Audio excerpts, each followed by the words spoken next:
아멘. 성가대의 귀한 찬양에 감사를 드립니다. 우리 새 회개연도를 맞아서 힘차게 앞으로 1년 동안도 주의 이름을 높이겠다고 찬양하시는 우리 성가대 위에 하나님의 크신 축복과 은혜가 함께 하시기를 열심히 기도하겠습니다. 오늘 또한 9월 첫째 주일을 맞아서 이렇게 주님의 전을 찾으신 여러분들께도 하나님께서 또한 귀한 은혜와 또한 하나님의 사랑을 이 시간 충만히 허락하시기를 기원합니다. 바울은 에베소서 말씀에서 우리에게 빛의 자녀들처럼 행하라고 말합니다. 그러면 빛의 자녀들이란 무엇을 말합니까? 우리는 많이 들어왔는데 그럼 과연 빛의 자녀란 무엇인가? 선한 일, 의로운 일을 하고 어둠의 일을 피하면 빛의 자녀가 될 수 있습니까? 근데 만약 그렇다고 한다면 우리가 빛의 자녀인지 더 확신이 없어지지 않습니까? 왜냐하면 우리 안에는 선한 것도 없고 무엇보다 내 안에는 지금도 악한 생각이나 혹은 더러운 생각들로 가득 차 있기 때문입니다.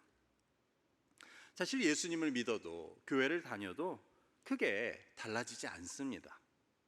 혹 내가 조금 노력해서 선한 일에 힘쓴다고 해도 그렇게 해서 좀 의로워졌다고 하는 나나 내 옆에 사람이나 사실 하나님 보시기에는 별다른 차이가 없을 것이기 때문입니다. 그런 의미에서 오늘 말씀은 빛의 자녀가 된다는 것이 무엇인지 우리에게 가르쳐 줍니다. 다시 말해 빛에 거하는 것이 무엇인지 보여줍니다. 오늘 우리가 읽은 말씀은 요한 1서인데 이는 사도 요한의 서신으로 알려져 있습니다. 사도 요한이 쓴 것으로 알려진 신약 성경의 책들로는 요한복음, 요한 1, 2서, 1, 2, 3서, 요한계시록 모두 요한이라는 이름이 들어 있습니다. 성경을 연구하는 사람들 중에는 그 모두를 한 사람이 쓴 것은 아니라고 보는 사람들도 있습니다. 하지만 요한의 대표적인 복음서인 요한복음과 오늘 우리가 읽은 요한 1서 사이에는 적어도 많은 공통점들이 있습니다. 그중 하나가 바로 빛에 대한 이야기입니다. 신약 성경의 다른 책들에서는 많이 찾아볼 수 없는 하나님을 그리고 예수 그리스도를 빛으로 표현하고 있는 공통점을 찾아볼 수 있습니다.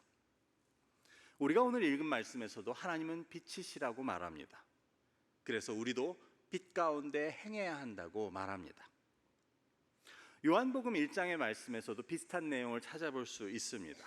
요한복음 1장 9절과 10절을 제가 읽어보겠습니다. 참빛 곧 세상에 와서 각 사람에게 비추는 빛이 있었나니 그가 세상에 계셨으며 세상은 그로 말미암아 지은 바 되었으되 세상이 그를 알지 못하였고.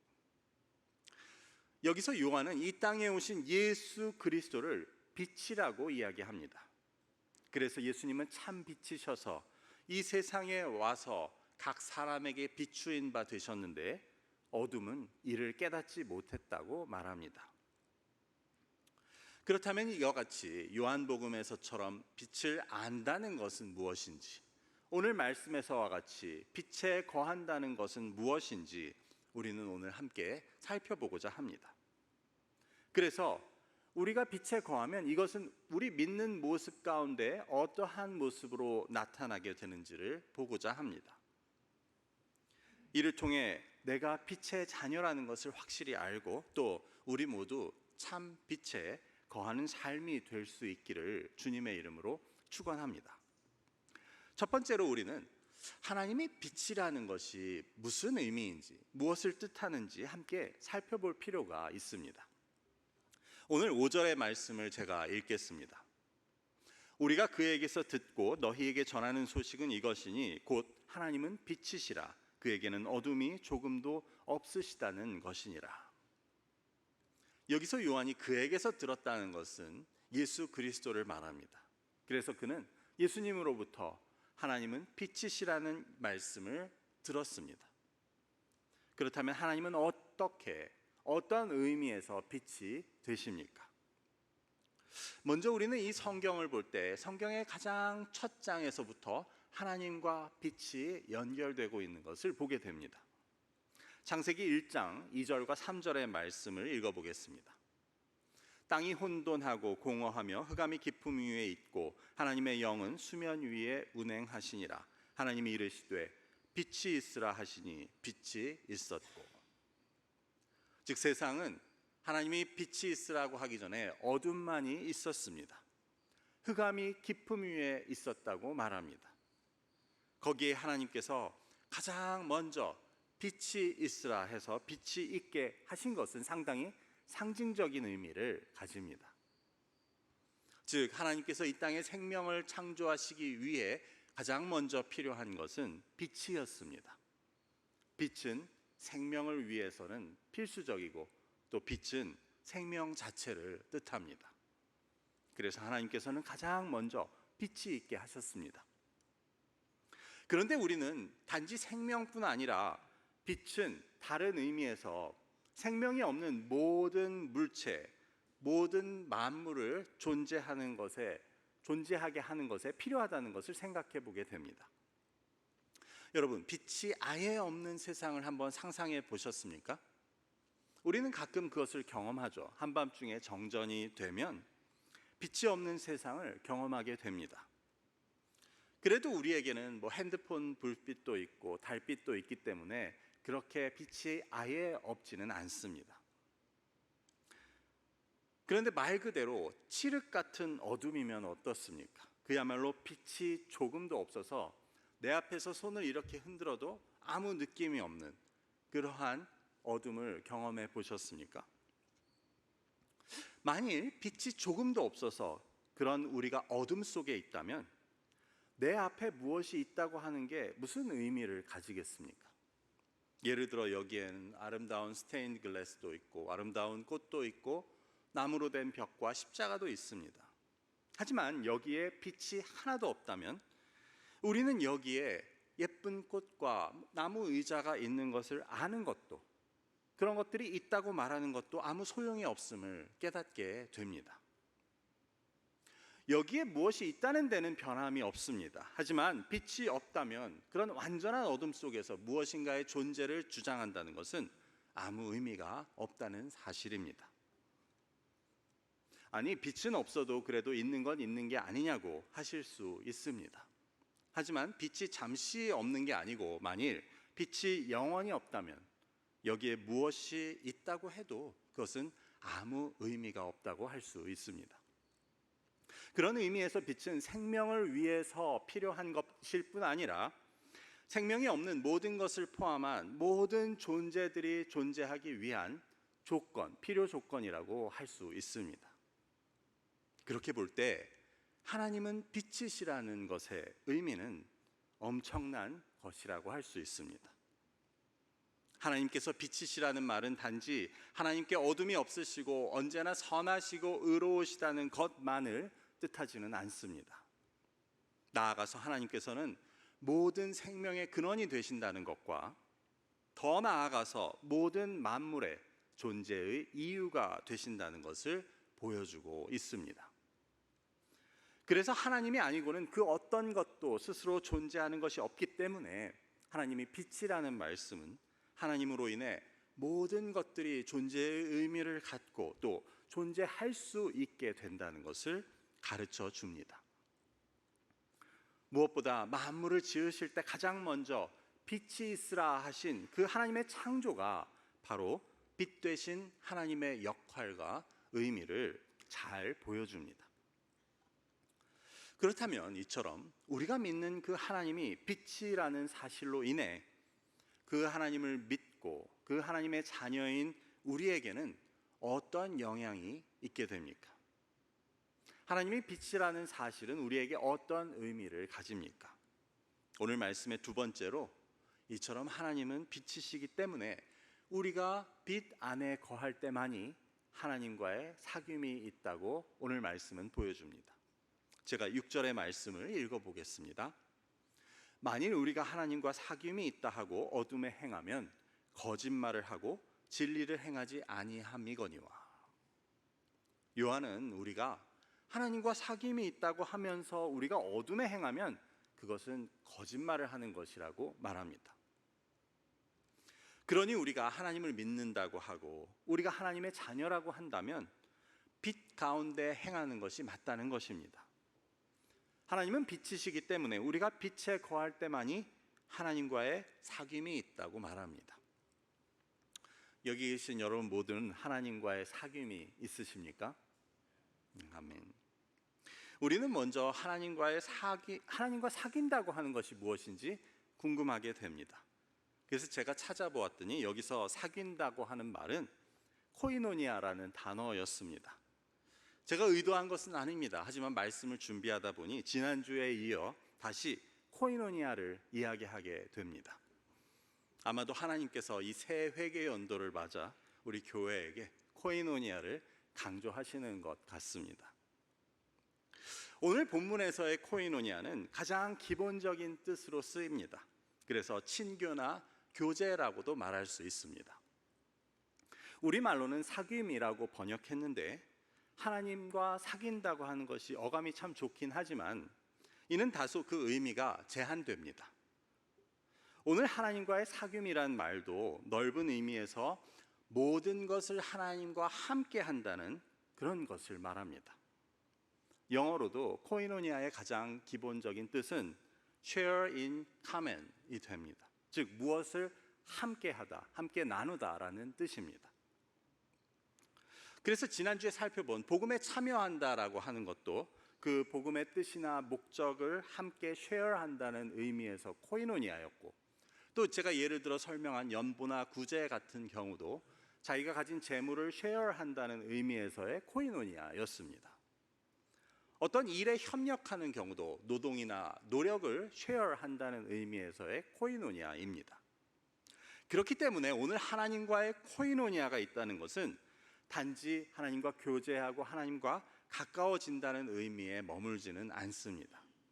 더 넓은 의미에서 하나님과 모든 것을 함께하고 하나님과 동행한다는 의미에서의 코이노니아라고 할 수 있습니다. 그래서 다시 말씀으로 돌아가면 우리가 빛 가운데 있는 것이 왜 중요하냐 하면 이는 그렇게 할 때만이 우리가 빛이신 하나님과의 코이노니아가 있을 수 있기 때문입니다. 그래서 요한은 아까 읽은 6절의 말씀에서 우리가 하나님과 코이노니아가 있다고 하면서 우리가 빛이 아닌 어두움에 행하면 그것은 거짓말이라고 말합니다. 하나님은 빛이시기 때문에 우리가 빛에 거할 때만이 하나님과 나의 코이노니아가 있게 됩니다. 이어서 7절에서 요한은 이렇게 말합니다. 그가 빛 가운데 계신 것 같이 우리도 빛 가운데 행하면 우리가 서로 사귐이 있고 그 아들 예수의 피가 우리를 모든 죄에서 깨끗하게 하실 것이요. 요한은 여기서 친절하게도 방금 전 6절에서의 말씀을 그대로 정리해서 반복합니다. 즉 하나님은 빛이시니 우리도 빛 가운데 거하면 하나님과 나 사이에 코이노니아가 있다고 말합니다. 그런데 그 뒤에 나오는 것이 중요한 내용입니다. 즉 그렇게 하나님과 나 사이에 코이노니아가 있게 되면 그 아들 예수의 피가 우리를 모든 죄에서 깨끗게 하실 것이라고 요한은 말합니다. 여기서 우리는 흥미로운 것을 생각해 보게 됩니다. 요한은 어떻게 우리가 죄사함을 받게 된다고 말합니까? 우리가 빛에 거하면서 하나님과 코이노니아를 갖게 되면 그리스도 예수의 피가 우리의 죄를 사하신다고 말합니다. 여기서부터 우리는 오늘의 결론이자 세 번째 말씀으로 넘어가게 됩니다. 앞서 첫 번째로 하나님은 빛이라는 것이 어떤 의미를 갖는지 나누었고, 두 번째로 그렇게 하나님은 빛이시기 때문에 우리가 빛에 거해야만 하나님과 우리 사이에 코이노니아가 있고 더 나아가서 죄사함이 있다는 것을 나누었습니다. 그러면 이제 그럼 어떻게 하면 빛에 거할 수 있는가 하는 것이 중요합니다. 왜냐하면 하나님과의 사귐이 있고 우리가 죄사함을 얻기 위해선 빛에 거해야 되기 때문입니다. 그렇다면 우리가 빛에 거하고 있다는 것을 어떻게 알 수 있는지 오늘 결론이자 세 번째 말씀을 함께 나누게 됩니다. 그래서 오늘 말씀에서는 세 번째로 빛 가운데 거하는 자의 특징은 스스로의 죄를 알고 고백하는 데 있음을 하나님께서는 말씀하십니다. 오늘 8절의 말씀을 제가 읽어보겠습니다. 만일 우리가 죄가 없다고 말하면 스스로 속이고 또 진리가 우리 속에 있지 아니할 것이요. 요한은 이제 내가 죄가 없다고 말하는 사람은 진리가 그 속에 있지 않다고 말합니다. 우리가 진리는 나의 빛이라는 말도 잘 알고 있지만 성경에서도 진리와 빛은 같은 의미로 사용됩니다. 그렇게 볼 때 스스로 죄가 없다고 하는 사람은 빛 가운데 거하지 않는다는 것을 말하고 있습니다. 바꾸어 말하면 빛 가운데 내가 거한다고 한다면 나는 내가 죄가 없다고 말하지 않는다는 것을 보여줍니다. 그래서 내가 과연 빛에 거하는지, 빛에 거하지 못하고 있는지를 확인하는 길은 내가 나의 죄를 깨닫고 있는지 아닌지를 보면 알 수 있다고 오늘 말씀은 보여줍니다. 이것이 빛에 거하는 자의 가장 큰 특징입니다. 빛에 거하면 나의 죄가 보이게 되어 있습니다. 우리가 내 얼굴에 뭐가 묻고 내 옷에 뭐가 묻었을 때 어두운 곳에 있으면 잘 보이지 않습니다. 하지만 밝은 곳에 가면 작은 더러운 것도 너무 잘 보이게 되어 깜짝 놀라기도 합니다. 이는 영적으로도 마찬가지입니다. 우리가 하나님의 빛 가운데 거할 때 우리가 거부할 수 없는 가장 두드러지는 특징 중 하나는 바로 나의 죄가 두드러지게 보이게 된다는 것입니다. 내가 얼마나 악한 사람인지 깨닫게 됩니다. 내가 얼마나 비열하고 또 어리석은 사람인지 보이게 됩니다. 베드로가 예수님의 제자가 되기 전에 예수님을 처음 보았을 때 그 예수님의 놀라운 능력을 목격하고 그는 그 앞에 엎드려 바로 이렇게 말합니다.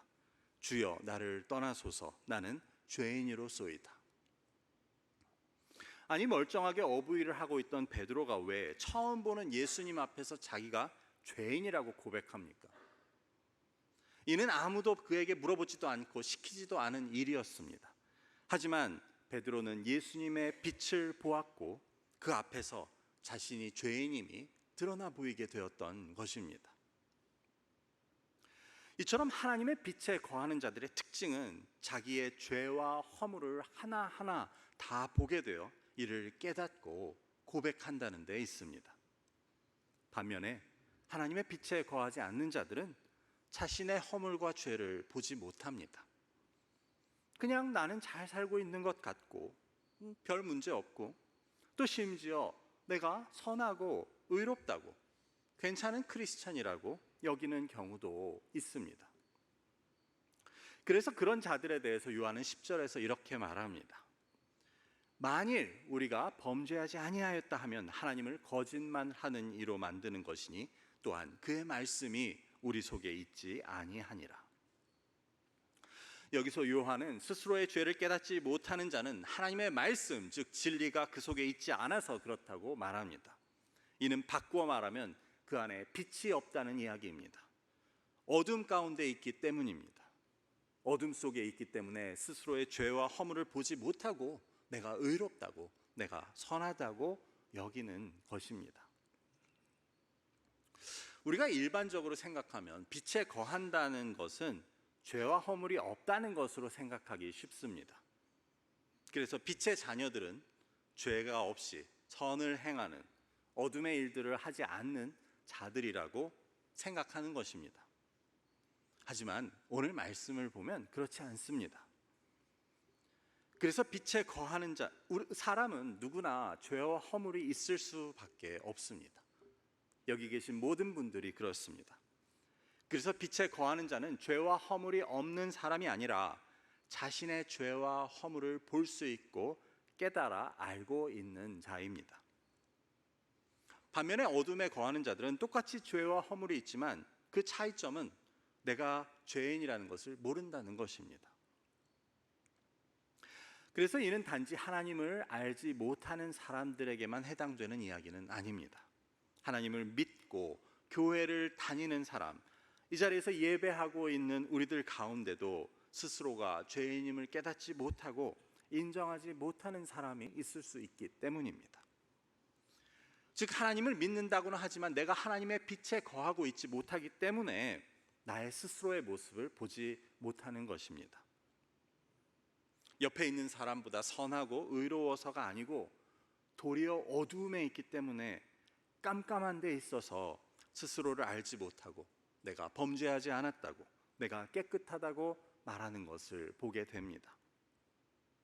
그런 경우에는 죄가 허물이 없어서가 아니고 빛 가운데 있지 않고 하나님의 코이노니아가 없어서 스스로 더러운 것을 모르고 깨끗하다 하는 것이니 이는 하나님을 거짓말하는 자로 만드는 것이고 진리가 그 속에 있지 아니한 것이라고 요한은 말합니다. 결국 우리가 빛 가운데 거하느냐, 빛 가운데 거하고 있지 못하냐 하는 것은 내 행실이 얼마나 의롭고 선하냐 하는 데 있지 않고 내가 나의 허물과 죄를 얼마나 깨달아 알고 있느냐 하는 데 달렸다고 하겠습니다. 여러분은 어떻습니까? 내가 여전히 허물 많은 죄인임을 이 십자가의 빛 앞에 설 때마다 눈물로 고백하게 됩니까? 아니면 나 정도면 괜찮은 신앙인이지 라고 생각하고 계십니까? 오늘 예배 시간 바로 전까지 들렸던 찬송가가 뭔지 기억하시는 분 계십니까? Amazing Grace였습니다. 그 한국말 가사는 이렇게 시작합니다. 나 같은 죄인 살리신 주 은혜 놀라워. 근데 거기서 한국말로 죄인이라고 번역된 영어 단어를 찾아봤더니 wretch라는 말입니다. 저는 처음 보는 단어입니다. 그래서 한번 찾아봤습니다. 그랬더니 그 뜻은 기본적으로 비참한 사람이란 뜻도 있고 비속어로는 치사한 놈, 철면피, 심지어 죽일 놈이라는 뜻을 가지고 있었습니다. 그러니 이 찬송가의 저자는 나 같은 죽일 놈을 살리신 그 하나님의 은혜가 놀랍다고, 정말 어메이징한 그레이스라고 그렇게 찬양하고 있었던 것입니다. 이것이 바로 하나님의 빛에 거하는 자가 보여주는 특징입니다. 내가 얼마나 크고 더러운 죄인인지 하나님의 빛 가운데서는 안 볼래야 안 볼 수가 없고, 그렇기 때문에 그런 나를 죄를 사해 주시고 구원해 주신 그 은혜가 더 크고 놀랍다고 고백하지 않을 수 없는 것입니다. 앞서 말씀드렸듯이 우리들의 죄인됨은 나나 내가 욕하고 있는 사람이나 하나님 보시기에는 별 차이가 없습니다. 중요한 것은 과연 내가 빛 가운데 거함으로 해서 그런 나의 모습을, 나의 죄악됨을 보고 고백할 수 있느냐 없느냐에 있습니다. 그래서 빛 가운데 거하는 자는 자신의 허물과 더러움이 너무 잘 보여서 이를 부인할 수 없이 하나님 앞에 고백하게 되는 것이고, 반면에 어두움에 거하는 자는 그것을 보지 못하고 나는 깨끗하다고, 오늘 10절 말씀에서와 같이 나는 죄가 없다고 하게 되는 것을 우리는 알게 됩니다. 여러분, 하나님을 믿지 않는 사람들을 전도하는 데 있어서 가장 어려운 점이 무엇입니까? 그 자신이 죄인임을 깨닫게 하는 데 있습니다. 그게 제일 어렵습니다. 하나님을 알지 못하는 사람은 내가 왜 죄인이냐고 합니까? 나는 법 없이도 사는 사람인데 내가 왜 죄인이냐고 묻습니다. 그래도 그렇게라도 교회를 나오게 되면, 교회를 다니다가 한번 하나님의 빛을 보게 되면, 그래서 자신이 죄인임을 깨닫게 되면 그때는 이제 눈물과 콧물을 흘리며 그의 믿음이 시작되는 것입니다. 자신의 죄를 깨닫게 되는 순간, 그 순간이 바로 그가 어둠에서 빛으로 옮겨가는 순간입니다. 그 믿음이 시작되는 순간이라고 할 수 있습니다. 바울은 골로새서 1장 12절부터 14절까지의 말씀에서 이렇게 말합니다. 우리로 하여금 빛 가운데서 성도의 기업의 부분을 얻기에 합당하게 하신 아버지께 감사하게 하시기를 원하노라. 그가 우리를 흑암의 권세에서 건져내사 그의 사랑의 아들의 나라로 옮기셨으니 그 아들 안에서 우리가 속량 곧 죄 사함을 얻었도다. 여기서 바울도 우리가 흑암에서 옮겨 빛 가운데서 성도의 기업을 받게 된 것을 말합니다. 그리고 거기서 가장 중요한 은혜는 속량 곧 죄사함임을 말하고 있었습니다. 그러면 이제 이처럼 빛 가운데서 자신의 죄를 깨닫게 된 자들에게 주어지는 죄사함은 우리가 어떻게 이해할 수 있습니까? 9절의 말씀을 제가 읽어보겠습니다. 만일 우리가 우리 죄를 자백하면 그는 미쁘시고 의로우사 우리 죄를 사하시며 우리를 모든 불의에서 깨끗하게 하실 것이요. 즉 내가 정말 빛 가운데로 나아가서 빛의 거함으로 인해 나의 죄와 더러움을 깨닫고 하나님께 고백하면 하나님께서는 어떻게 하십니까? 밝은 빛에 나와 자신의 몸과 옷에 무슨 더러운 것을 발견하여 부끄러워하고 어쩔 줄 모르는 우리에게 하나님께서는 이렇게 말씀하십니다. 괜찮다. 염려하지 마라. 너의 허물과 죄로 부끄러워할 필요가 없다. 내가 다 치워주겠다. 깨끗하게 해주겠다. 이렇게 말씀하시며 하나님께서는 나의 몸과 옷에 묻은 모든 더러운 것들을 모두 깨끗하게 닦아주신다는 것입니다. 이것이 요한이 9절에서 하고 있는 말씀이었습니다. 우리가 빛 가운데서 우리의 죄를 깨닫고 자백하면 하나님은 미쁘시고 의로우사 우리의 모든 죄를 사하시고 우리를 모든 불의에서 깨끗하게 해주신다는 말씀입니다.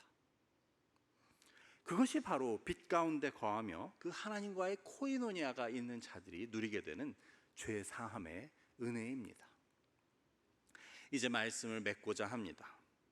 나의 죄를 어떻게 해결하냐? 그 문제는 복잡하지 않습니다.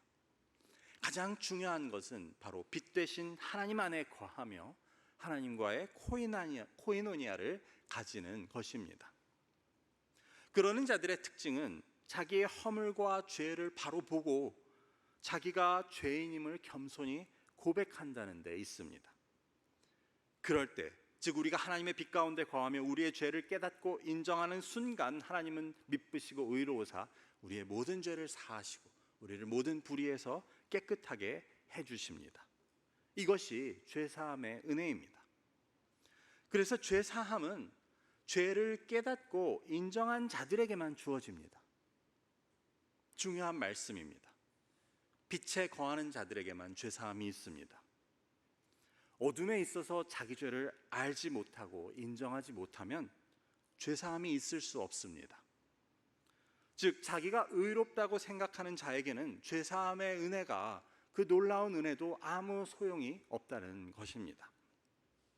오늘 말씀을 기억하시며 매일 빛 가운데 거하시고 빛의 자녀로서 하나님과의 코이노니아와 이를 통한 죄사함과 정결케 하시는 은혜를 누리시는 저와 여러분이 되시기를 주님의 이름으로 간절히 축원합니다. 기도하겠습니다.